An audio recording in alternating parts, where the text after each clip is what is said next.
My name is Cameron. I work in the early careers team at Network Row. Today's presentation is all about placements at Network Row. So I'm joined by a few colleagues that are working in the industry placements that we have ongoing.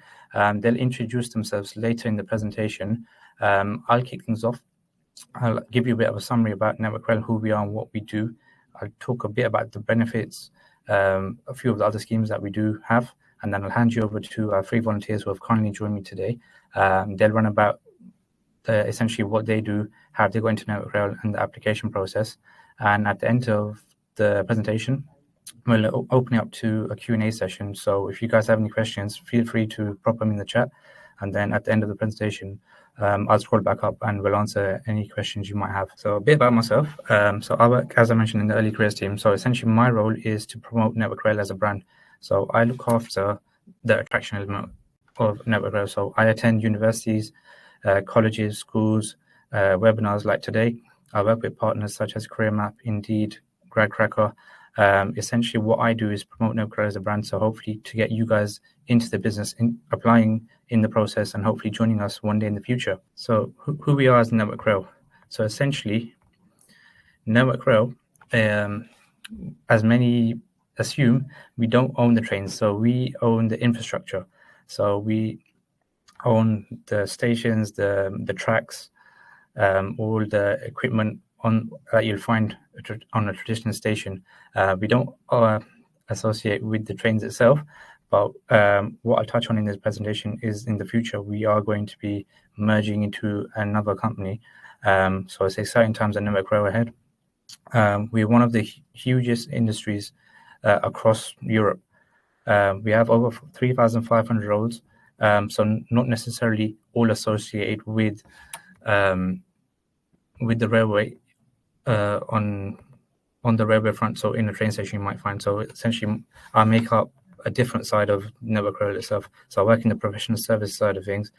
We have a couple of volunteers who work in the IT side of things and another who works in the finance side of things. So essentially we all muddle together to essentially form a business that is operating on a global scale. So we are quite big in the industry that we're working in. So our values. This slide I might want to highlight is this is quite important in terms of if you do make it to the assessment side of things in your application in the future.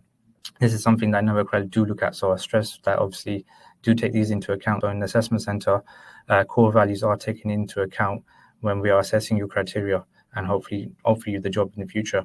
So the first key element in Network Rail is safety. It's paramount to everything we do. So safety, even in my role, so you might think I'm working in an office, how does safety relate to myself? So I need to make sure my work area is quite clean. There's no wiring that are loose, nothing can trip over, make sure there's no spillages, little things like that. So safety is paramount in everything we do. So we have to take accountability for ourselves and make sure we don't endanger anyone else's life while working on the premises, even that's an office or in the track environment. The next thing is caring about people. So essentially treat others how you want to be treated.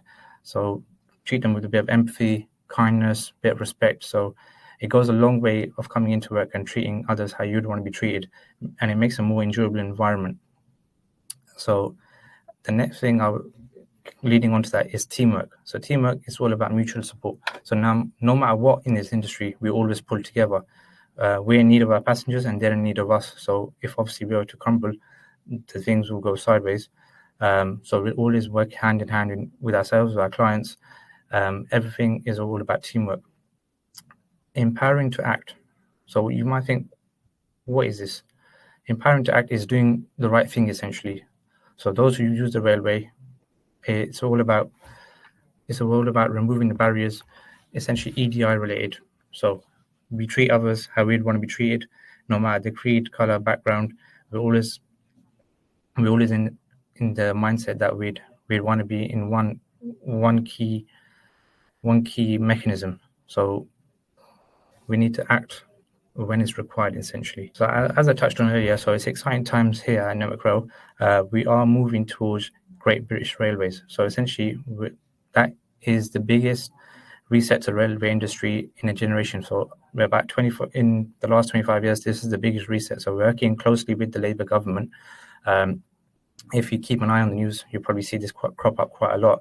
In about 2027, in a couple of years' time, we're looking to obviously launch this on a full scale. In the background, there's obviously works going on. So by this time next year, more than half of the railway industry in Great Britain will be under public ownership, so it'll be under government control. So lines such as West Midlands and Great Western Railway, have coming under public control, hopefully towards the start of 2026. So by March time, you'll see West Midland Railway, Great British Railways under public control. Essentially, the reason that we're doing this is it will be better coordinated to obviously railways in the future. So Network Rail essentially will be known as Great British Railways, so I will be absorbed into that company. So that's what we would refer to as. And essentially, it will obviously simplify the process of the railway. So obviously the ticket pricing, the standardization of obviously having e-tickets rather than obviously queuing up for paper tickets. And essentially, we'll be streamlining the process to obviously have a better railway for the future, which obviously you see in other countries. So we're working towards that. So it's exciting times ahead. Next off, obviously, we have our placement scheme. So essentially, Network Rail, everyone assumes the bread and butter of our industry is obviously the engineering side of things. Obviously, we're quite heavily populated in that field. So we have an engineering scheme such as civil, mechanical, and electrical. But besides that, on the other flip side of things, we obviously have our business sectors. So we have our finance side of things, our IT side of things, our project management, and what was the last scheme that we have? And our operations management. So we've got some volunteers. So we've got Alexander, hopefully he'll speak about his finance side of things, and we have two from the IT and business side of things. So you'll get a bit of flavor of what we can offer you in terms of our placements. Obviously, if you'd like to join us, they're the best people to speak to because they're working on the ground, so they'll have a better understanding of what goes on the day-to-day life in terms of that scheme. Next up is the benefits of Network Rail. So as you can see on the screen, we offer a salary of £22,932, which is quite competitive in the industry. So that is prorated as well. We have 28 days of annual leave, and that doesn't include bank holidays as well. Also, it's not on the slide, but we also offer volunteering days. So I think you get up to 5 days of volunteering leave for essentially a charity that might be close to your heart. So obviously, if you're working something that's quite passionate about, that you're quite passionate about, if you speak to your line manager, normally traditionally they'll authorize your absence of leave, and you'll have a volunteering day throughout the year, so you can use them. As it says on the slide there, we also invite you back to our graduate scheme. So once you've done your placement year and you've completed that and you've done your undergraduate scheme, traditionally, where you won't go through the whole process again, so you'll just have an informal interview with whoever your line manager and scheme manager was at the time, and you'll be offered an unconditional offer for a graduate scheme, so you'll bypass the process, saving you a lot of time. And Network Rail has very healthy benefits in terms of, obviously, the rail travel. So as a staff member myself, I get 75% of my rail travel, so I can travel to most places fairly quickly and fairly cheaply. Gym membership, so I work in the Milton Keynes office at Network Rail. We do have our on-site gym. We also partner up with a company called WellHub. So they offer gym memberships up and down the country with your popular gyms such as the Gym Group, Pure Gym, Everlast Gym. So there's quite a lot of benefits in terms of using WellHub. We also offer private health insurance, and the pension is quite healthy because you're working in a government-owned business. So the pension is quite healthy. So that might entice you guys to join, hopefully. So now I'm going to hand you over kindly to our volunteers. Okay, yeah. So my name's Alexander Ullman. I'm a finance year in industry, as you can see on the slide. I'm currently in the group accounting part of Network Rail and the finance team. I am about 2 weeks in at the moment, so I'm not the most knowledgeable of what everything goes on here. But I'll try my best to answer any questions if you have any. I also, so obviously, as a placement student, I study at the University of Sheffield, doing economics as well. So kind of a bit on why I was drawn to Network Rail and why I wanted to do a placement here. Firstly was kind of Network Rail's involvement with public funding. So Network Rail's, most of its revenue comes from grants from the government, and kind of as an economics student, and I was kind of looking to do a placement to do with public funding, and that was always something kind of I found interested in, and how it's kind of public funding is controlled, managed, and spent. I was also very excited with the prospect of the integration into GBR, which is, I think, is a generational change, which can hopefully help improve a key part of the UK infrastructure. And finally was the opportunity to work in the Milton Keynes office. It's actually a very, very cool office, very big, and it just creates a very good environment to work in as well. And there's plenty of teams around that are based here, which means you can kind of just move around, maybe do a placement day with another team, see what they do. And yeah, so it's quite good to do that. In terms of the application process for the finance, I think it'll be on the next slide in a second, but it starts with a initial kind of CV application form. Just collects the relative kind of information of what you want to do and your name and all that. And then next it moves on to a online assessment, which involves a test and kind of a scenario based test, and kind of see what you do. And then after that is a kind of video interview as part of that, which is kind of situational judgment. I don't know if that's the same with IT and the other ones and stuff like that, but yeah, that's what it was for finance. And then if you are successful with that, you'll go on to the assessment center. And then if you're successful with that, there'll be an informal call about kind of which team you'll get put into within the finance one. Because there's also 2 other people in the Milton Keynes office who do route services as well, which I'm not too sure what that is, but I could find out if someone else. But yeah, and just kind of some advice on the application process from me, kind of for the finance side of it. I probably started my kind of placement journey come September last year, and I applied to about 60 different placements and didn't get one until kind of February, March time the year after. So it's a very long process. And so kind of some tips and advice I kind of thought to share is firstly research. Just really research what the company actually does, and not just that. I mean, it's a good start already that you're joining these kind of webinars, but really research what they do and also the core values that we mentioned before, because the hiring managers and the employers will really care, and they'll see that you really care about the company you want to work for, and you're more likely to get the job. And also you kind of, I don't know if you guys had it, but I also got into a bit of a cycle where if you plan to so many alongside your uni degree, that you kind of maybe you see a similar application, like see a similar cover letter to another one you're trying to apply for, and you might just, I don't know, chat GPT a bit of it, maybe not research as much and put much time into it. But yeah, it really doesn't pay off, and the hiring managers can also see way through that, and yeah, you'll be the same as everyone else. There's no point doing that. You need to just really research, and exactly what you guys are doing now, to be fair, on the webinars. And kind of linking this is don't get too disheartened or give up, because it's an ultra competitive process. Everyone knows how hard it is. So just keep going. If you keep doing the research and putting effort into the applications, then it's really just a numbers game, and you're eventually going to get one. And finally is, I found it myself, is don't let it affect your studies. Going into your second year is, I don't know what it's for other universities, but for me, it's when it actually mattered towards my end degree result. So obviously try and stay on top of that.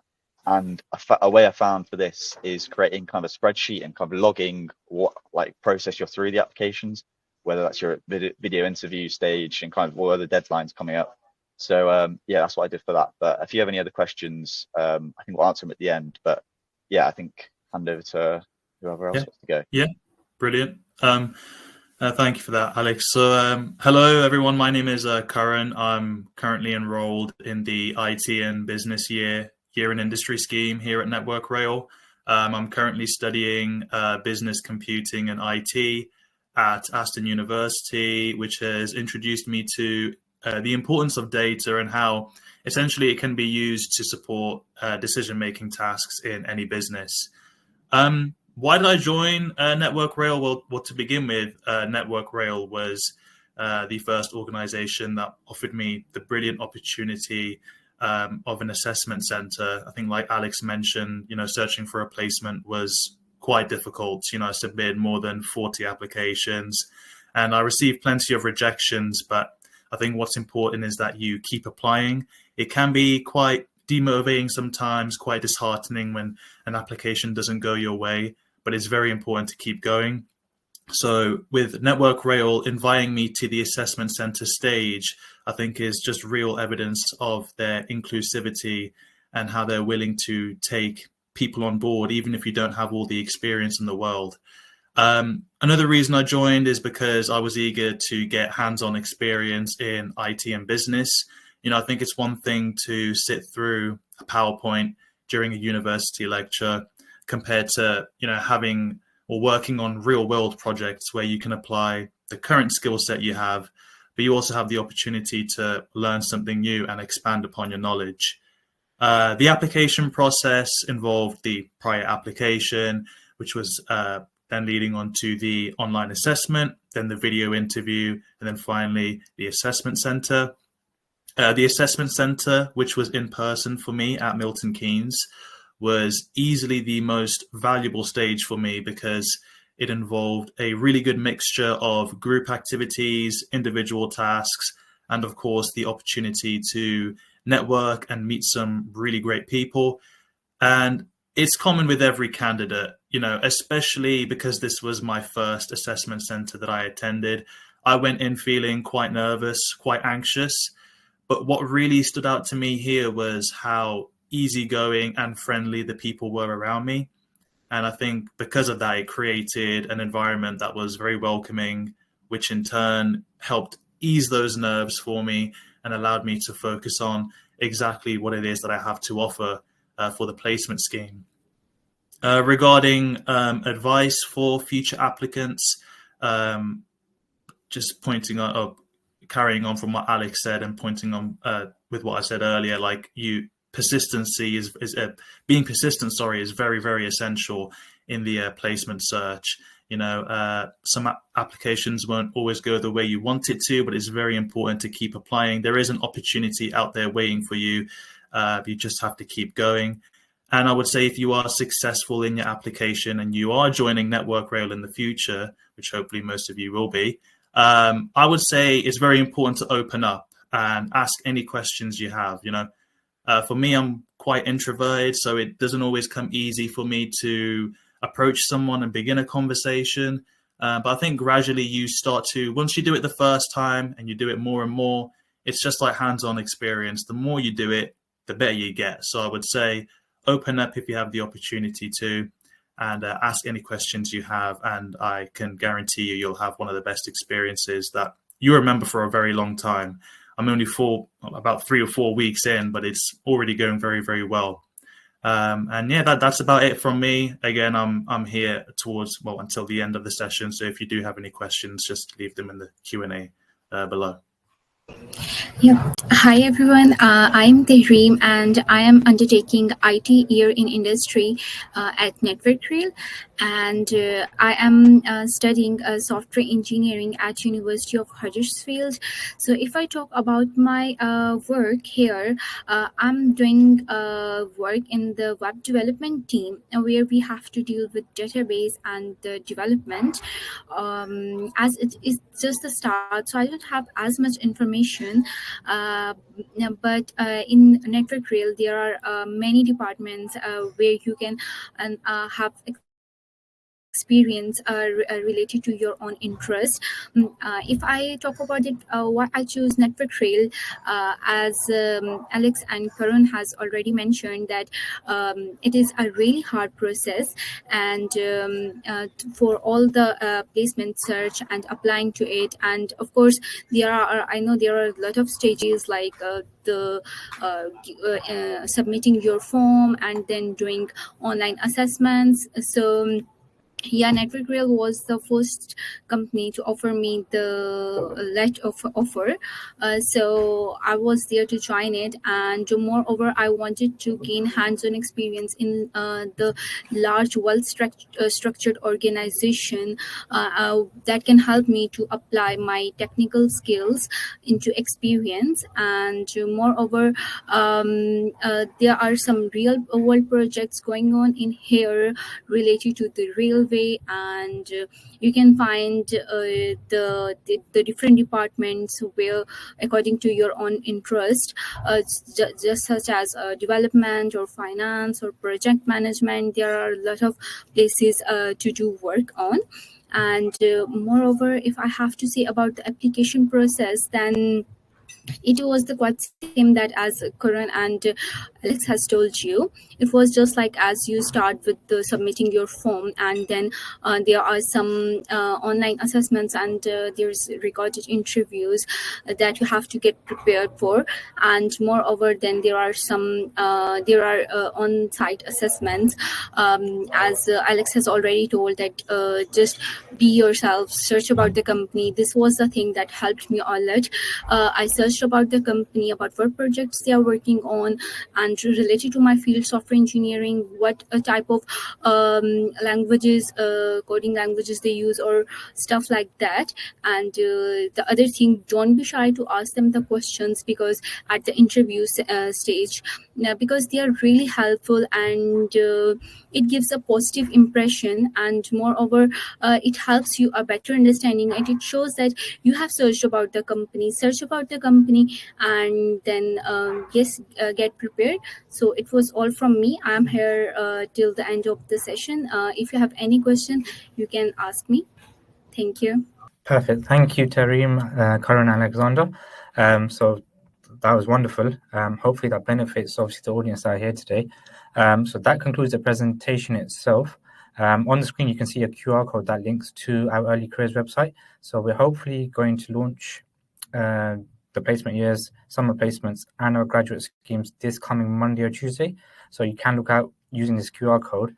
So we're going to open it to a Q&A. So if anyone in the chat has any questions, feel free to ask us now. So we've got a question in the chat from Macy, I believe. Is this placement just work, or do you have to do an assessment for the university or network grow? Any of you guys want to answer that? Well, I mean, with the placement itself, that would be work, and of course, working on real projects that the business is currently undergoing. In regards to the assessment for the university, I think it varies. I believe your university will get in contact with you at the time if there is a presentation that needs to be done or an essay. For me personally, I am working on a presentation for university, which I will need to present at the end of the placement year. But that's something that I think you need to get into contact with your university about, and they'd be able to confirm that for you. Yeah, I know some universities have it part of the degree, and you can get certain credits for it as well. So it goes towards your final university degree. But for mine, I'm sure it's like yours, it doesn't. So you just have to do a presentation at the end, and it kind of is like, for example, it's economics with a year in placement, something like that. But yeah, some university counts as credits, but some don't. Perfect. We've got another question from Harry. Is there an age requirement to start a placement? So I'll ask Katarina. Okay, go ahead. Yeah, no, there is no age requirement. The only requirement is that you should be in your undergraduate degree and in your year 2. So at that stage, you should apply for the placement. This is the requirement, that it should be in your undergraduate degree. Have we done, there's one from Maisie, do Network Rail help if a placement is away from home? Yeah, I live about 2.5 hour drive away from Milton Keynes. So Network Rail don't necessarily help in kind of accommodate, like putting up an accommodation or anything, but you can get obviously discounts on trains. So there's certain schemes you can go on to be able to commute to work. So I know someone from the grad scheme, they commute from Stoke every day, and there's obviously a lot cheaper train. There is ways around it, but no, but Network Rail don't necessarily help in accommodation, but they can help in obviously the train fares. Perfect. We've got a question from Ray. Does the placement for like engineering require you to be taking a certain degree? I think I'm speaking from my experience and other people I've spoken to within. I'm not too sure about engineering. I'd imagine it'd apply to engineering, finance, project management. I know there are candidates within the IT and business placement scheme. I know someone who I believe he graduated in neuroscience, and he's currently undertaking IT and business. So you don't necessarily need to have, again, this is speaking from the IT and business scheme. I'd imagine it's the same across the other schemes though, but you don't necessarily need the degree. I think as long as you would actually like to work within that department and learn more about it, and the evidence is there, then I don't think the company has too much of an issue taking you on. Perfect. We've got a question that I think all three of you might be able to answer, each individually. So Macy's asked, what are the placement students' aspirations in the future? What job would they like to do? Yeah, I'll go first with that one. So aspirations in the future, because I'm within the IT and business scheme here, I'm looking to hopefully join one of the departments here in IT as a data analyst. Like I said, I'm also studying business and IT at Aston University. So I think it's just very interesting how we can use data to essentially find insights and discover something new to make better business decisions, which all around is a positive thing. So yeah, for me, my aspiration in the future would like to be within the role of a data analyst. I can go next. Yeah, so hopefully the plan at the moment for me is go through this year and hopefully by the end of it get offered a grad role onto the kind of finance graduate scheme. And then alongside that, once you get put through to that, you then do a CIMA qualification, which takes 2 years and 3 months, I believe, as part of the graduate scheme. And then by the end of it, you'll be a chartered accountant if you pass all the exams. And yeah, Network Rail sponsor you to do that exam, which is quite good. So hopefully come out with that. But to be honest, I think that's kind of part of the reason you do a placement, is to see whether you actually enjoy the role or not, or whether you want to do the graduate role after, and kind of, yeah, see what role you want to go into the future. And also at Network Rail, sorry, just on top of that you can, it's such a big company, you can join as many teams as you like. And like I was saying before, you can do such a big office as well. Milton Keynes, you can just go join a team for a day. And yeah, so maybe in the future I'll go join a team and want to do that instead. So I don't know. Yeah. If I talk about my aspiration in the future, then as I told that I'm studying software engineering, so I would like to go somewhere in development or maybe something like intelligence infrastructure, because I have interest in artificial intelligence also, and it is somehow related to computer science or software engineering. So after the end of this year in industry, hopefully we will get the grad role, and then completing my university, coming back, I'm looking forward to go for the development or artificial intelligence. Perfect. We've got a question from Malik. So can a university drop enroll on the placement course? If yes, are tuition fees self-funding? If it's on about tuition funding, then I don't know if this is maybe the question, but I know universities make you still pay. I don't know if it's for all universities, but for my university at Sheffield, they make you pay a small tuition fee whilst you're doing your placement, which is a bit annoying, to be honest, because obviously not a university, but then you still do get some of the kind of the services from the university, and you technically are still a student. But yeah, that's just kind of something to think about if you haven't heard about that already. So Malik, you need to be undertaking an undergraduate degree as of the time you're applying. So if you're a dropout, not necessarily. So you might have to apply to an actual job at Network Rail. The scheme itself that we're relating to today in terms of placement, that refers to obviously an undergraduate. Maybe a better option would be to do an apprenticeship, because you can be any age to do that. So maybe that would be the kind of the better option to get a role in Network Rail. Yeah, definitely. Thank you. Macy's asked, what are the assessment centers like? I can do this one then. So mine was actually online. So you do, there's kind of 3 stages to it, I believe. First one is the kind of one-on-one interview where they do like kind of a situational judgment test. Next is then the kind of group task, which they kind of make you do. And then after that, I had a kind of one-on-one, just kind of talking about kind of my aspirations and what I want to do, what's my future, and kind of getting to judge whether actually I'm suited for this role or not. I don't know about kind of your guys for IT and stuff like that, but yeah, that's kind of what mine was like. Yeah, so my assessment center was in person at Milton Keynes. It followed a similar kind of structure, but we started off with an individual task, which in my scenario, I was presented with a situation between 2 different applications, and I needed to essentially look through the summary and decide which application was the best one for the company to invest into. It wasn't a real world scenario. And then after that, it was I had a final interview along with a presentation that I was advised to prepare. And then it was a group activity to finish off. That was how my assessment center was structured on the day. I was just about to mention that my assessment center was the same as Karan, because we are on the same IT in air industry. Perfect. What I've done in the chat, in the early careers team, we've created a guide. So if you are looking to apply, we will be going live with our roles next week, as I mentioned. So there's a guide to help you through each application process. So whether it's that putting in your CV, going to an assessment center, doing the video interview, what it's like at the assessment center itself. There's a guide, so obviously if you can refer to that, that'd be great before actually applying.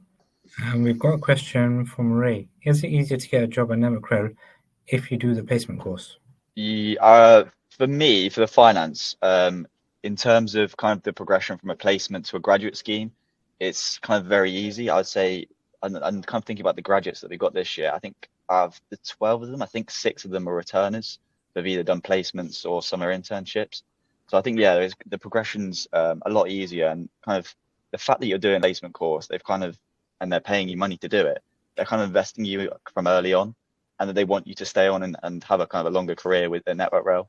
Yeah, I think it's a good point to mention, like doing a placement at Network Rail is going to be very useful if you do end up getting or applying for the grad scheme after. I believe there's 4 or 5 graduates within the IT and business scheme right now, but only one of them actually did a placement at Network Rail beforehand.